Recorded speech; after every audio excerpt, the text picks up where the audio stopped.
Hey guys, Professor Bill, Comic Book University, Atlantis Attacks, issue number 5 of 5. This is a King in Black tie-in? What's that? I can honestly tell you right from the very beginning, no, it's not. There's literally one page. It's a full panel, full page spread that they just kind of threw on there at the very last minute. I mean, the art looks great and everything, but it's clearly just a last minute thing where they're like, we should put a King in Black thing on there. We do this. It's cheap. It's dirty. That's not cool. That being said, you should still buy the comic book. Get the trade paperback for real. This was a really good story in here, and I'm liking what I saw. I'm probably going to give a little econ lesson after I'm finished with the review also because it's a university, damn it. Let's get talking about who made this comic book, though. So Atlantis Attacks, part 5 of 5, Eye of the Storm. Greg Pak is the writer, Robert Gill and Ariel Anindito are the artists, Rachel Rosenberg on colors, VC's Joe Sabino on letters, and cover artist Carlo Pagualayan, I always butcher that name, I apologize, Jason Paz and Rain Barretto's variant cover out there also by the exact same people. Wow, the team's so nice you had to do it twice. Anyway, so boom, we get the totally awesome Savage Hulk. And he's just tearing through things. He's got this big clamp on his chest, just like our Hulk had it back in the Planet Hulk days. It allowed him to talk and all that other good stuff afterwards. Anyway, he's under the control of Nien, and Nien, he's got this walking green behemoth next to him. He's just like, let's go. Who wants to mess with me, bruh? Because look at my boy over here, right? And he's right. I mean, what's anybody going to do against a fully fleshed out, totally awesome Hulk? I mean, there's not a lot, not even Namor. So this was very, very believable. Even Namor and a crew going after him and them basically getting waxed.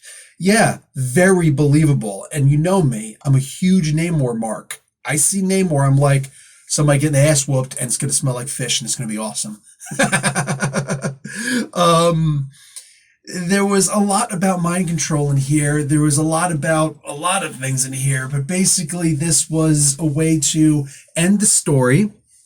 And, you know, it has to go out on a good mark. It has to go out on a high note. It has to stick the ending. And this really did. You could buy this trade paperback knowing that the whole story is going to make sense. There are plenty of characters in here being used, plenty of brand new characters that for the most part have never been used before, characters we've long since forgotten about, brand new characters that are barely used in the first place. There's a lot to go with this comic book, and it's freaking fun. Like, no doubt about it. And the art in here, I mean, they hired two main artists that are just their top of their game. And this book in and of itself, it was great. Now, mind you, this is not going to be like watercolor painted masterpieces or something like that. That's not what it's meant to be. But the art is serious when it needs to be serious, and it's freaky when it's time for it to be freaky. There's all sorts of incredible story in here, and a lot of that story is being told by the art, and it's believable, and I'm digging on it. The way that Hulk was finally, shall we say, defeated was awesome. Dug on it. That's really just what I'm looking for in general.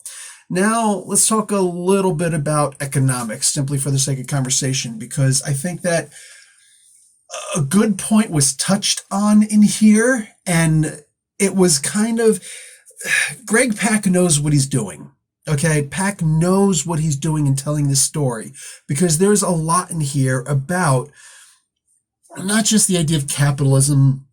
I know some people, as soon as you hear, he's going to say something against capitalism. Yeah, I am, because that's what we're dealing with, and that's what we have to fight against. And if we were in a totally Marxist society, I would probably be fighting against the Marxism also, depending on how it was applied, because it's just in the nature to fight against the larger power and look for the rights of the people in and of themselves, because I'm one of the people. So, hey. Anyway, you're free to leave if you don't want to learn about this, but one of the things that's really important to remember about, and to really know, to see through any veneer of capitalism, is that it's not just about making money. Yes, that's the ultimate end goal, but the question is how they do it and how you see that they're going to do it. The ultimate goal of capitalism is not just to own all the money, it's to own all of the land. You see, because people are replaceable, always replaceable. We're always going to bang, we're always going to knock boots, we're always going to procreate, recreate, all that good stuff, right? There will be plenty of us around to do the labor until they don't need us for labor anymore because it's cheaper for and better efficiency for manufacturing, robotics and whatnot. But land is something where this is where the natural resources are. This is where the best places to be as far as centralized location, right? Where the roads are going to be in order to get the product that you're producing to where it needs to go. The close proximity to airports and to shipping yards, right? Property on the docks is always worth a whole lot more, you know what I'm saying? Whether it's Red Hook or it's freaking wherever, you know what I'm saying? It could be on a Great Lake, watching for the ghost of the Edmund Fitzgerald to show back up. It doesn't matter. Land, ownership. Think about one of the main things that Ray Kroc did when it comes to making McDonald's that superpower that it became.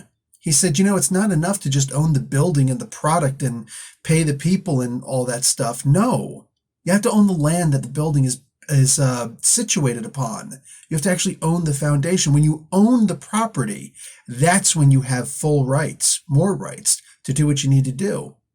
And that goes for anybody, whether it's mining the lands, fracking the ground, anything that you plan on doing, you can get away with it because it's your property. Sure, you can always make laws on top of that, but when you're the big money maker and the shareholders like, we're getting some big buku bucks off of this, so you know what? What's the best thing to do? Let's bribe the politicians. And it's only the first bribe that has to be quiet. It's only the first bribe, because the first bribe is to make all future bribes legal. I know this may sound like some kind of conspiracy theory, but actually look into what the study of economics teaches. And it's not just a Marxist critique on capitalism. No, actually look at what capitalism really is. There are people who talk about this, that, the other thing, and they never even bother to look up a single word, But when you study just the surface, the face of economics, you see that this is a case, and you see that in this comic book, because Nien does own a big chunk of land. He owns Pan, and he's told at one point, once this land is no longer profitable, you're going to leave. And he's like, no, I would never abandon you. And then you see what happens in this book. Because he's crazy. You can see and understand so much about this book by actually understanding economics and the way that these things work. Owning land is a way of keeping people out. You can build walls, erect fences, and high areas to keep people away from your land, right? Less land for us to walk on. They don't want us to own land. That's one of the reasons why apartment buildings are made. Oh yeah, you can own a condo, but really owning a condo? Come on. What does that mean? Plus you're paying for grounds. I know. You're paying for groundskeep. And it's like, I'm paying somebody to mow my lawn and it's basically rent. It's a slightly lower rent, but it's still rent. They want to make sure that they own everything, and they'll tell you everything under the sun. No, it's good to not actually own your land. Yeah, but you own multiple areas of land. So why would you say that it's not good for me? It's not good for you for me to own land. That's what you're saying. Land ownership. It used to be back in the day, and you could hear this on Oh Brother, Where Art Thou? You ain't no kind of man unless you got land, right? But now there's no land to be bought. It's very hard to actually own the land that you want to live on. It's more like you buy a house, but you're still paying property taxes, because at the end of the day, it's not really yours and you can be removed from it. It's like saying that you own a house, but there's a mortgage on the house. Well, then you don't own your house. The bank owns your house. You're renting to own from your bank. and they're always happy to give you a second mortgage, right? These sort of things are important, not just to understanding this book, but to understand the way that the world is being shaped and is currently shaped. But just for this book alone, it'll help to understand why why Jimmy Woo had to go against Nien. It is important because this is what he was all about. And I love that Pack actually gets that when he's writing this story. It's a really good story, and I'm impressed when I see stuff like this. You know, I know that that Greg Pak really likes Totally Awesome Hulk. It's cool. I'm not a huge fan of the character myself. Whatever. I would love to see a lot more of some of the other characters that are in this, but as far as Amadeus Cho, he was never really that interesting to me. The Totally Awesome book, Totally Awesome Hulk was not totally awesome to me. The book and everything is what it is. But as long as stories like this are being told, stories about the mythology of the past, which is something that Pack is good at, the mythology of Atlantis, something that Pack is really good at, and also talking about things like this, the way that the world is working, because he does it in a way that's not preachy.